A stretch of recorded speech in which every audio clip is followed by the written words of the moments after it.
The first few years in Nauvoo saw a rapid and miraculous growth for the church, as hundreds of saints recently converted in England and the British Isles moved to the United States, flocking to Nauvoo and the surrounding area, increasing the size of Nauvoo rapidly into the second largest city in the state and rivaling Chicago in a matter of 5 years. By 1842, the church was secure. The saints were feeling safe. They had their city charter. They were building up a university. They had their Nauvoo Legion. Things were going good. It was in this period that there were a number of doctrinal and organizational developments, and I want to talk about a few of them and then mention just a few other minor historical events. So the first thing to note is baptism for the dead. Now, back in 1836, Joseph Smith received a revelation stating that all those who had died without a knowledge of the truth, who would have accepted it, they will receive the same reward in heaven. It is in this period that the full understanding of salvation for the dead is revealed, and how these blessings that were promised in 1836 are made possible. In 1840, at the funeral sermon of Seymour Brunson, Joseph Smith speaks at length about baptism for the dead, quoting 1 Corinthians chapter 15, verse 29, comforting those who have children or other family members that died without having the possibility of baptism. Immediately after this, the first baptisms for the dead are performed in the Mississippi River. But by 1841, the Lord tells them that they only have a few months, because baptisms for the dead must be performed in the temple. He gives them, during their time of poverty, until October of 1841 to build a temple, after which point no baptisms for the dead will be allowed. They begin building the temple in April of 1841. They lay the cornerstones. But it will not be fully completed until after Joseph Smith's death in 1844.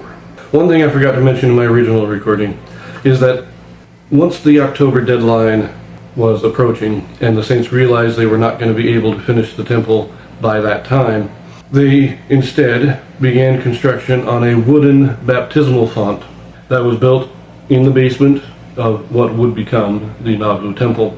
That baptismal font by itself was dedicated by Brigham Young under the direction of Joseph Smith on November 8th of 1841. And after that point, baptisms for the dead were done only in the dedicated baptismal font. The temple itself would still not be completed, I believe, until late 1844, possibly early 1845. But the baptismal font was dedicated so that baptisms for the dead could be done properly. The second doctrinal development is the endowment. Now, back in the Kirtland Temple, they had received washings and anointings, the beginning of the endowment, what we might call today the initiatory or ordinance. But they knew even then that it was not complete. There was more to come. The Lord had promised to endow the saints with power from on high. In the same section that we read that baptism for the dead is to be performed in the temple, we are also told that the washings and anointings must also be performed in the temple. But as the saints move forward and they are striving to build the temple, the Lord does reveal the full endowment to Joseph Smith. And in 1842, May 4th, I believe, shortly after writing the Wentworth letter, Joseph Smith gathers a small group of church leaders in the upper floor of his red brick store, and he reveals to them the full endowment with all of its covenants, all of its ordinances, all of its performances. This will not be taken to the general membership until after the temple is completed.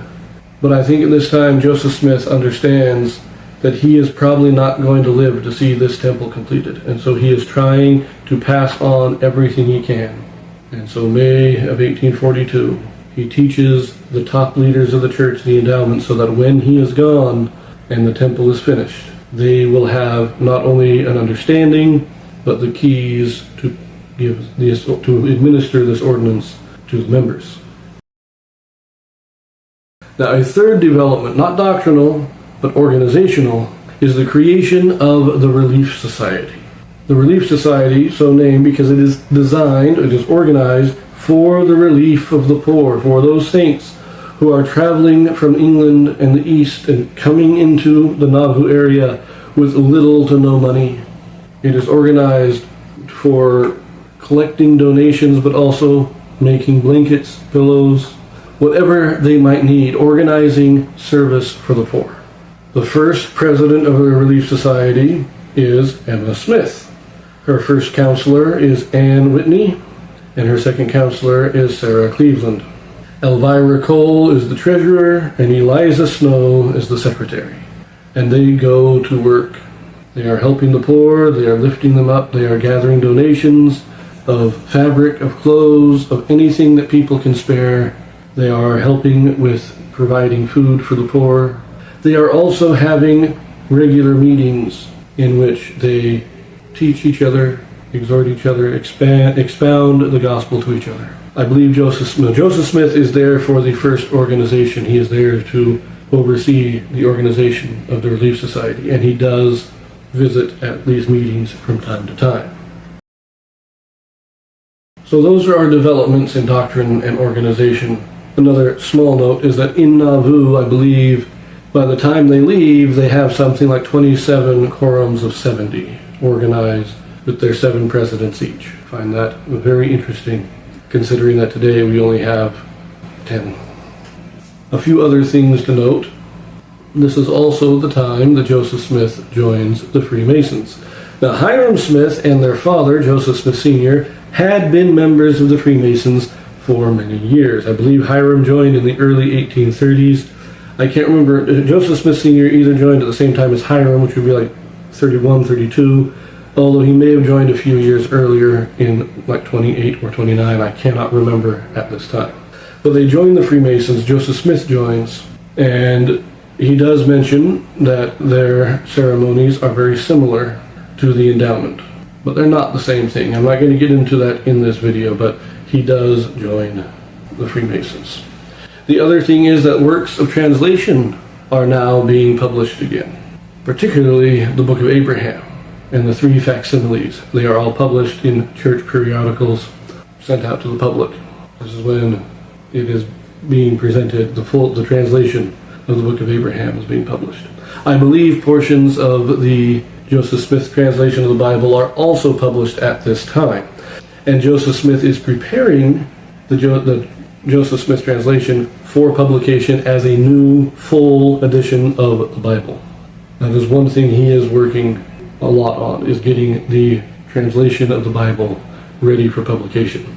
It never actually happens in his lifetime, but he does work on it. The other thing that he does do is he's going back through the Book of Mormon, and he is correcting any errors that crept in. When he translated it, the words that he translated were perfect, were a true translation. But not only did we have the scribes writing it down, but they then made a second copy, which they took to the publisher. The publishers took the copy, and because there was no punctuation, they had to add punctuation. That was the publisher who added the punctuation, not Joseph Smith. And then you have the typesetting. And all these things, there are errors that creep in. Typos. Things that are accidentally altered. There was a second edition published in 1835 or 36, something around there. But there was no editing done. It was just taking what was had, and they had to reset the type and republish it. Now, in the 1840s, Joseph Smith is preparing it not just to be republished, but I believe it's called a stenograph. Could have my terminology wrong, but they're going to create plates of each page so that when they need to publish another edition of it, or do a republishing of it, they don't have to reset the type. And so these plates would act as a permanent copy of the Book of Mormon that you could just use to reprint it. And so for this, Joseph Smith goes through and he makes a number of corrections to the text. Some of them clearly typographical errors. Some of them are clarifications that just seem to be people were probably arguing about exact meanings, and Joseph Smith adds a line or two or alters a word to clarify the meaning so that there would be no more contentions over it. The most famous one being the correction of white and delightsome in the book of 2nd Nephi being changed to pure and delightsome, because white still carried the same meaning but could be confusing, and so the meaning was corrected or clarified by substituting the word pure. All of this work is being done in Nauvoo during this time.